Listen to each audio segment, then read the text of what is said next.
Okay, I'm here to spill the tea on my rare dates, and I thought what I'd do is do one date at a time. So let's start with the Auckland date I had, my first ever rare date. Actually, my first date ever from a dating app, because I've never really been on dating apps before. So we matched fairly instantly. Now, this was all in the story I wrote, so I'll kind of go through it quite quickly.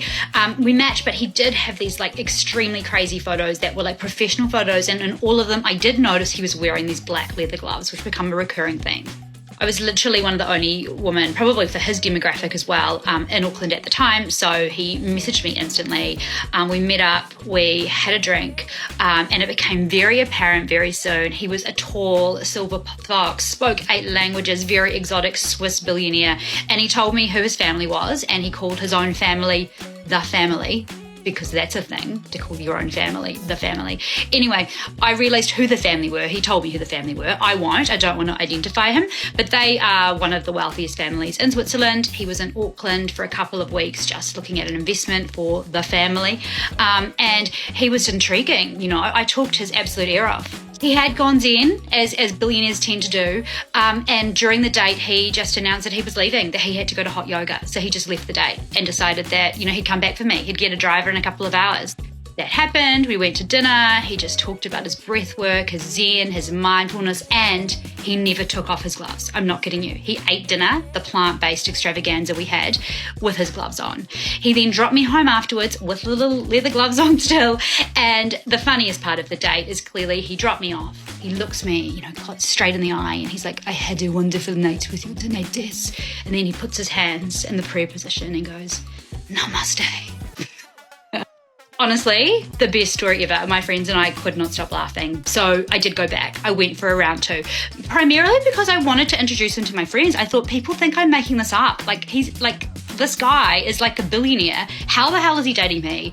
And he namaste'd me. Like, I need to go back. I need more. This person seems really full of himself, you know, calling his family the family. And, you know, the fact that he just won't take these gloves off for seemingly no apparent reason.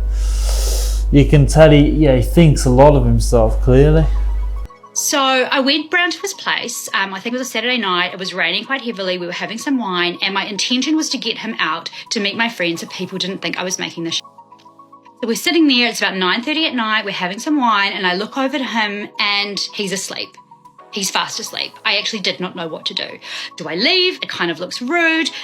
So do you know what I did? I got some blanket, I curled up on the couch, and I fell asleep too. The next morning, I wake up, and all I can hear is this. I could not find him anywhere. I was like, what the hell is that? I walked around, and then I saw him. He was sitting outside, totally naked, doing his breath work. I had never seen anything so unattractive in all my life. I stomped around and made some noise, and he saw me, and I left, and that's the end of the story. This guy sounds like a proper weirdo, doesn't he? Literally, he doesn't even know, and he's literally spending what looked like the first night together, whatever, and in the morning he's literally naked, no clothes on whatsoever. And he's just doing some breathing work activities. That's not really what you want to see for someone you don't really know, and for someone you're already getting bad vibes off, is it?